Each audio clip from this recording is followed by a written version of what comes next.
Good morning, everybody, all around the world. Let's see. As usual, 5:45 a.m. here on the West Coast. It's Thursday. It's October 19th. It's 2023.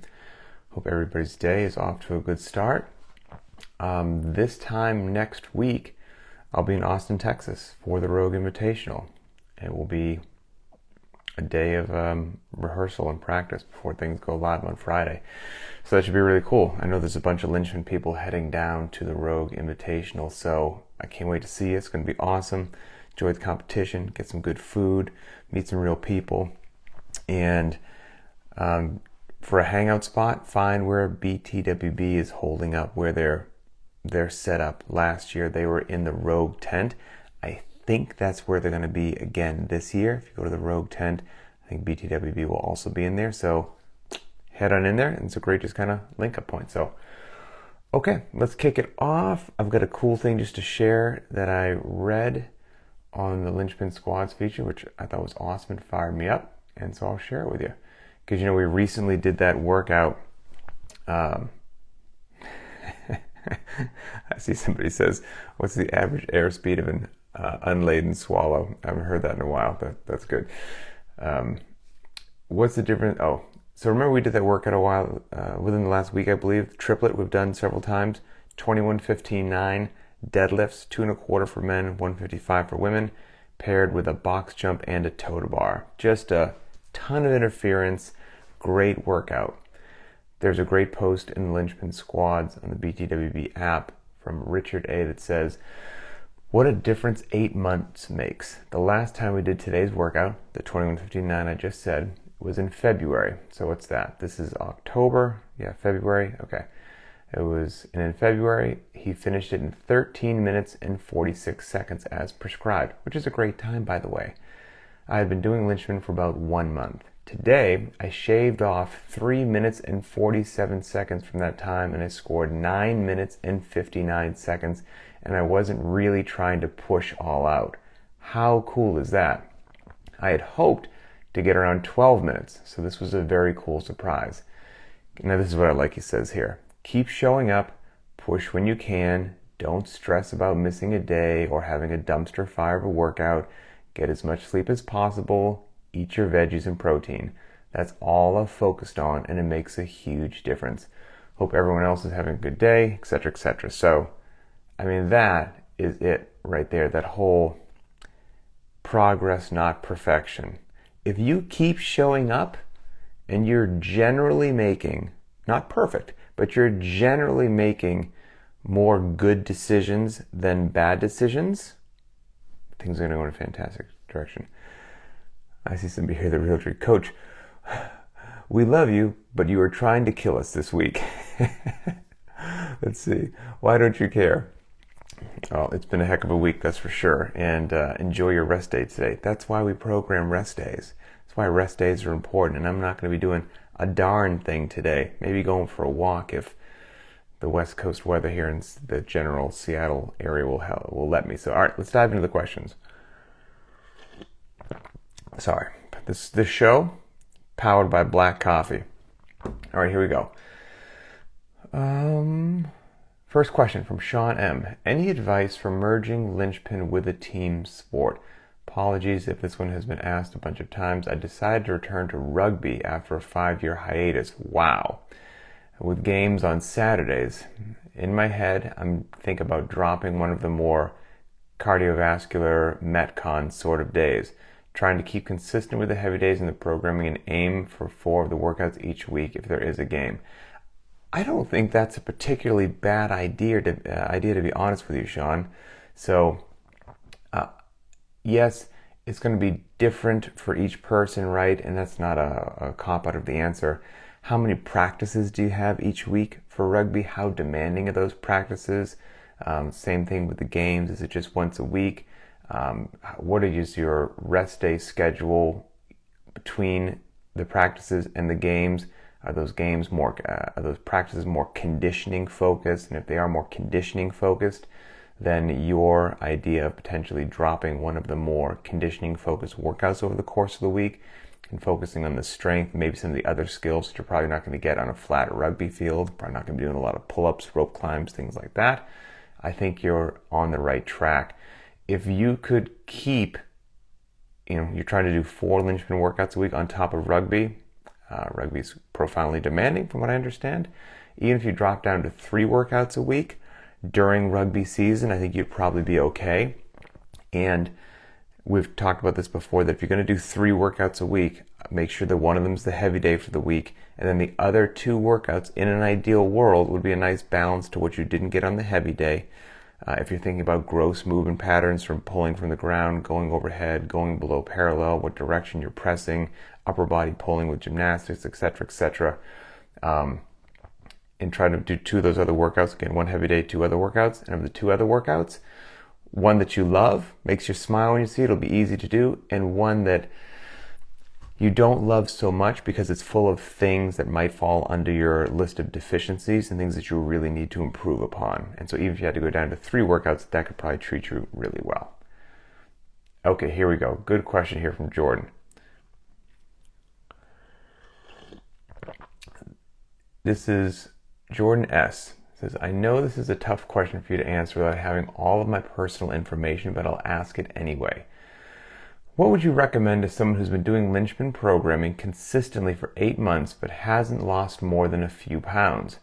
I would like to see my body fat get under 20. As you saw in my squads post, my fitness has increased most certainly over the last 8 months. I just don't understand why I'm not losing body fat. Jordan, got you covered, man. So yes, I saw your squad post and I screenshot it and shared it here because what you've accomplished over the last 8 months is incredible. So this is what Jordan wrote in the squads about a week ago. He says, I went for my annual physical this past Friday, my first physical since starting Linchpin, and the doctor commented on how low my heart rate was. She asked if I've been exercising because I have a quote-unquote runner's resting heart rate, which made him laugh. When I started, my goal was to get at least 3 workouts done a week. After about a month, I was hooked, so I found workouts to be fun, and I actually started to enjoy running because I wasn't trying to keep up with a group or running extremely long distances, etc., etc. I was just out there to push myself and complete the workout no matter what. All I had when I started was a couple of 35-pound dumbbells and a yoga mat, which I think I chatted about this in a recent video. If you're not working out because you don't have a lot of gear, that's just an excuse. Let's be honest with each other.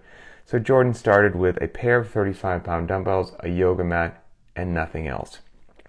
Since then, I've added a pull-up bar, a plyo box, gymnastics rings, a jump rope, a pair of 50s, and a few bands for pull-ups. So I'm pretty set for equipment, which, by the way, now he's totally set. And I know that everybody's finances are different, but that's not a tremendous outlay of cash, especially if we're, again, being honest with each other. If we looked over the course of a month or two, what most people blow their money on that they really don't need, you could probably pool a couple $100s together. A pull-up bar to nail to the wall, a plyo box, you can build one if need be, set of gymnastics rings, a jump ropes, a pair of dumbbells, and some bands. That's not a huge outlay of cash, and you have so many options right there. I wanted to share a few milestones / achievements that have happened since this past March when he joined. My resting heart rate has decreased from 69 to 52. My mile time has gone from 10 minutes and 21 seconds to 7 minutes and 44 seconds. My 5K has dropped from just about 31 minutes to 29 minutes and 28 seconds. There's only been a few weeks out of any given month that I haven't completed all 5 weeks of the workouts. I look forward to often finding opportunities, etc., etc. Now he's got future goals as well. Okay. So, awesome achievements that you have made. Now, with regards to what's happening with the scale when you walk into the bathroom or body fat percentage, 100% diet, 100%. I mean, you're training, you're improving your strength, you're improving your cardiorespiratory endurance, you're improving your skill set, the whole 9 yards. And you can do that without the scale shifting a lot. It's just the truth of it, and I see it all the time. the next set of goals it looks like that you're after, 100% are going to happen in the kitchen. It has to be diet related. And if you just work out and you don't modify your diet based upon your genetics, you can make the advances that you just said. Now, if you're going to do what you're doing right now and clean up the diet, decrease your caloric consumption to some degree, not so much that you're crashing and bonking during the workouts. Make sure that you're eating good protein sources as well, and you're doing strength training like we're doing, then I think you're going to see a whole different wave of adaptation hit you. So my recommendations for you would be to seek out some sort of diet, nutrition plan, strategy, whatever that works for you. There's a bunch out there. There's not just only one good one, okay? The one that actually works for you, the one that doesn't make food a weird, stressful thing in your life, the one that you can actually stick with and is flexible enough to be real and you can be consistent with, that's the one that's going to work for you. And this dovetails very nicely into somebody else's question, so I'll read it right now and then give you a recommendation or two. There was another question from Jonathan B. that says, since Linchpin programming seems to be geared more towards lifelong fitness than competition training, absolutely true.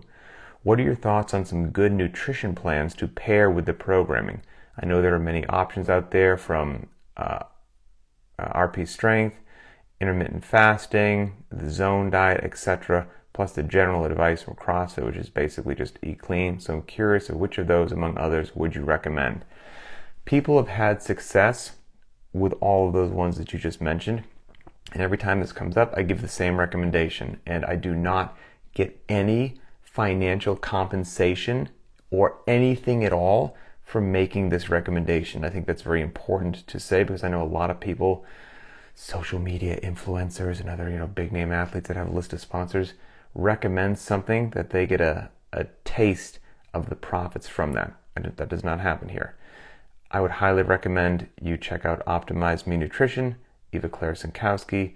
She's the real deal as far as it comes to nutrition. So it's Optimize Me Nutrition. You can find her on social media, the whole 9 yards. And what I like about her stuff is I kind of consider she is to nutrition what Linchpin is to strength and conditioning. No fluff, no nonsense, no lies, real talk that's sustainable and actually works. So Jonathan, that would be my top recommendation for you. And Jordan, I would also recommend that you check out her stuff as well. So good luck to you. Oh, this is kind of tied into nutrition, which is interesting. From Jim L. I heard that several of the competitive CrossFit athletes consume candy bars and sodas either before or after workouts. I can't remember, but I was wondering if you could explain the reasoning for that. So first of all, I can't speak directly to that, right? I mean, it could be hearsay. We don't have any names, or people, maybe you saw somebody that did genuinely admit it and it is a piece of factual information, what you're saying right there. But I will also say, over as long as I've been doing this, yes, I have absolutely seen what you're talking about there. With my own eyes, I have seen it with some of the, I'm not going to drop any names, but some of the top level, amazing, best in the world CrossFitters that I spent some time with, interviewing or whatnot, would be around when they ate. And some of them would eat particularly clean and well, and some of them would eat in a way that would make most of us head directly towards chronic disease, and it is what it is. I remember one top level games athlete that said for the first at least year, if not a couple of years of his competitive career, in which he was a profoundly big name, he would eat a pint of Ben & Jerry's ice cream every single night. Not once a week, not every now and then, a pint of Ben & Jerry's every single night. First of all, that sounds like my dream come true. And I think if I had the genetics to pull it off, I would absolutely do that, if I'm being honest, but I don't. It's probably a blessing. And then he eventually stopped that because he wanted to take himself to the next level and figured that might be holding him back, etc., etc. I know my wife, God bless her, back when she was competing, I don't know, was it 2013 or 14 games, but she showed up to the games or whatever it was, and she looked around it. Some people had these nice coolers of food or whatnot, and then she brought a Snickers bar, and that was what she was going to eat before or after the workout. And actually, she ate, generally speaking, so poorly, and was one of the fittest people in the world, made it to the games, that somebody tried to give her like something actually like real food with like some vegetables or something, like after one of the events. Someone was like, no, you should have this perfect combination of like mashed yams with something else and wash it down with this. And she like tried to eat it, and she's like, it was absolutely disgusting. She's like, somebody just please find me a candy bar. And so yeah, I that does exist, what you're saying. And some of it might be quick, fast calories, a bump of sugar to fire them up and get their muscles ready before they go again. Some of it's also they can get away with it for a couple reasons that most of us can't. Of course, it depends upon how old they are. But the amount of work and calorie expenditure that they have in their bodies, you're not going to get the calories that you need to do some of the absolutely mind-boggling volume of work that these athletes do. You're not going to get there with chicken breast and broccoli. You're going to have to get some sort of dense calories. And I'm not saying it should be, 3 packs of Skittles, but it's not going to be broccoli. And so they have to find some way to get in more dense calories just so they don't crash and burn during workouts. So, and also the other part of that is, which is, I don't think most people realize, the world ideally should be fair.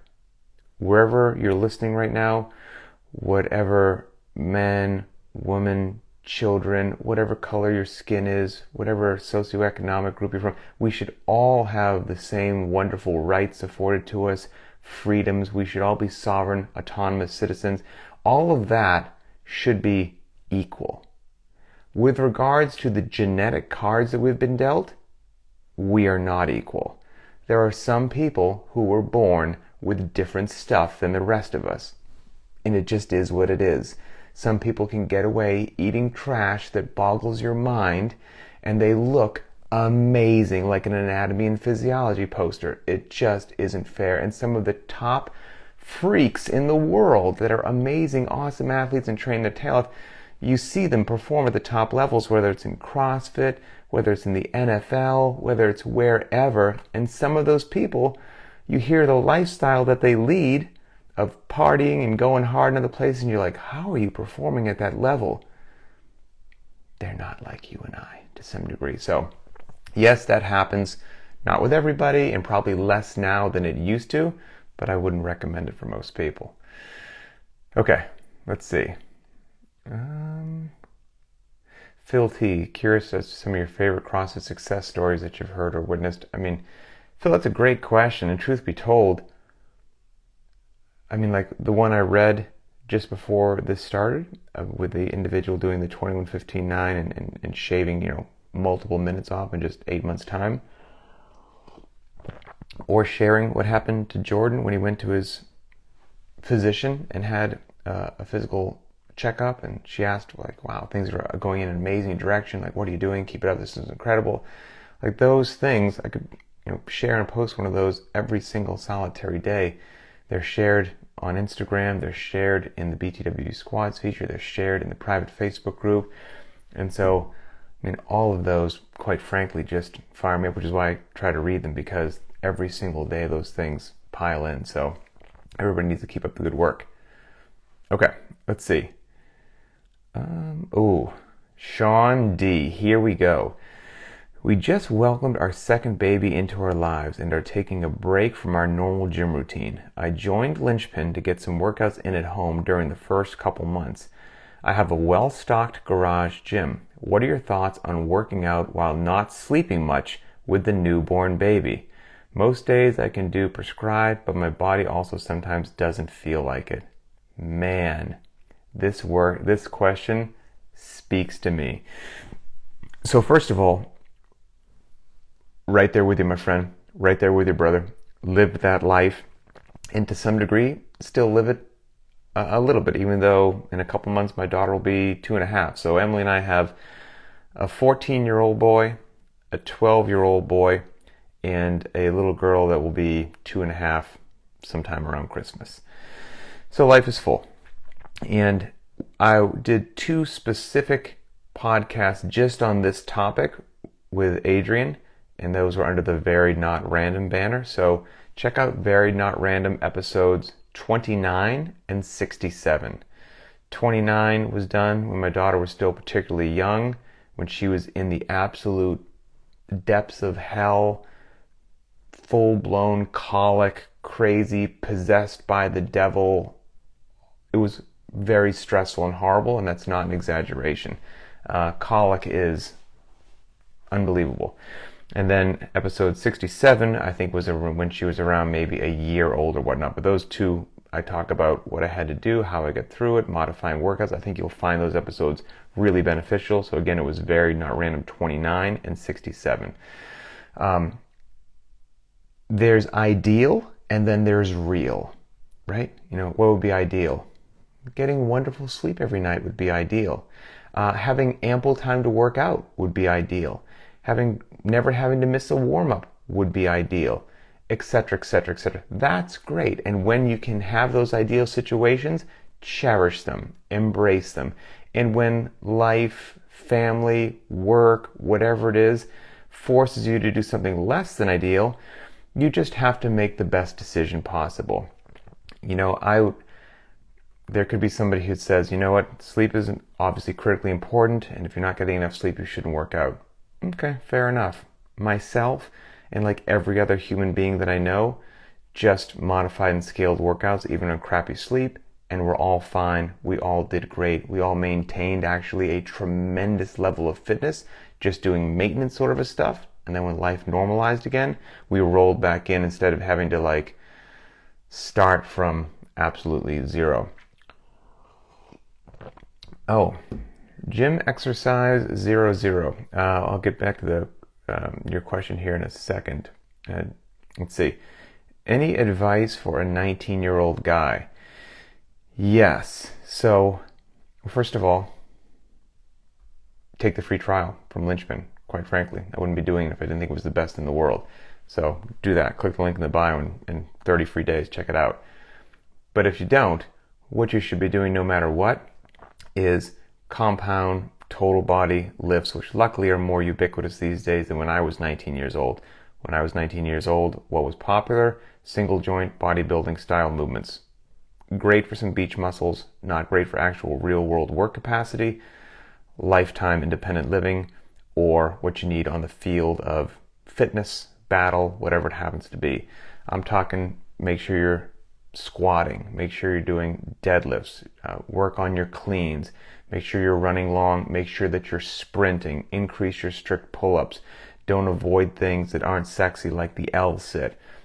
Find yourself a strength and conditioning program that is deliberate, intentional, purposeful, and well thought out. That will have you making nice steady gains for the long term without having you do too much too soon and you crash and burn, and 6 months later you've tweaked your back or shoulder and you're out of training.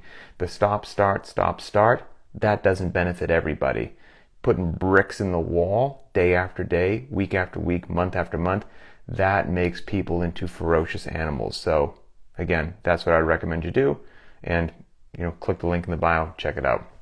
Okay, back to Sean with the baby. So yeah, check out those 2 episodes, and I will also say, give yourself a break, give yourself some grace. You say, most days I can do prescribed and my body doesn't feel like it, then don't do prescribed. Honestly, it can be so easy to think that modifying or scaling is going to negatively impact your fitness. It's not going to. Something is infinitely better than nothing, right? And so do what you need to do. Scale, modify, pick workouts that make you smile, just move. And if you can get in 1 heavy day a week, man, that would be phenomenal to do that. But I will say, if you have to choose the dumbbells, quite frankly, because it's easier to warm up to a lighter dumbbell load than a barbell load, they take less gear, you're going to be totally good to go. And this still happens to this day. I mean, my daughter's no longer a newborn, but she is still a firecracker. Like, she's a hand grenade, which is a great thing. She's not boring. I will give her that. She's funny. She's hysterical. She's sarcastic, if a 2.5-year-old can be. She's not boring. But she's wonderful. She's also quite disruptive. So yesterday was supposed to be the two different EMOMs Olympic lifts. Was it hang power snatch and hang squat snatch, which I wouldn't have shaken up the world what I was going to do with that lift anyway, and it would have taken me a while to warm my shoulders and all that stuff. But the day was busy. I didn't get to work out while she was at daycare, and so I had to do it once she got home. And I thought she would let me do something. It just didn't work out that way. And so I brought a pair of dumbbells into the living room, and I did the limited equipment option, the dumbbell option, in the living room between, I'd entertain her a bit. We'd watch a little show on TV. She'd let me walk 10 feet away. I would do a little bit of work with their dumbbells, go back, entertain her for a bit, go back, work with the dumbbells. So my workout was very broken up. Took much longer than it should. Because of that, it was like stop and start, stop and start. So it wasn't like a burner for intensity. But I eventually got in the total volume of work that I wanted to get in. And I'm here to tell you, from doing this for so long, I'm not going to be shortchanged. I'm going to be totally fine. And so if you have to do or make those kinds of decisions at whatever phase you're in with life, and you have to make those decisions for a while, like your working out looks like that for months, you're going to be totally okay. You'll be good to go. So don't beat yourself up too much. Oh, this is a good question. Okay, and I wanted to research this a bit. Darn it. Ben L. This is, hi Pat, love the programming. I'm training for a military-style endurance event, 24 kilometers of mountain terrain with a 25-kilogram pack, 55 pounds to those across the pond. What are your thoughts as to the best way to integrate specific training for this event into the Linchpin week? Keep up the great work. Great question. So, Ben, there is a Linchpin Conversations I did specifically that would be so perfect for you. I'm going to try to find it right now. So everybody stay with me for a second. Let's see here. And this was because somebody asked a question.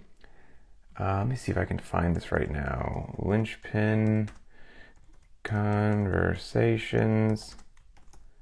I'm going to put in Delta Force. Let's see if it'll pop it up. Yes. Okay, great. So, Ben, check out Linchpin Conversations number 331.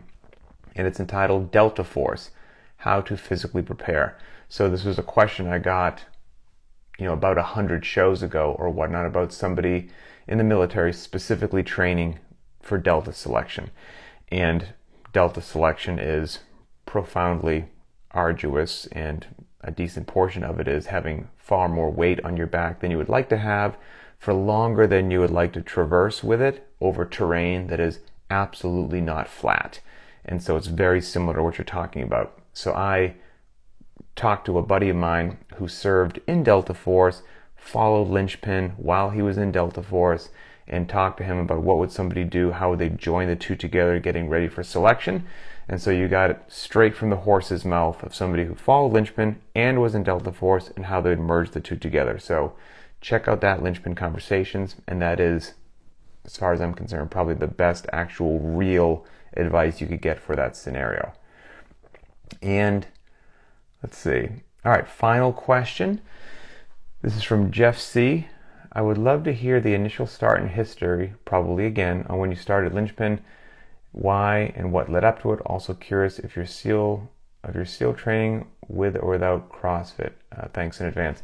So Jeff, we've certainly chatted about this before a couple times. So I'll say the brief version is, always loved programming, always put workouts out on social media and Instagram, whatever I was doing.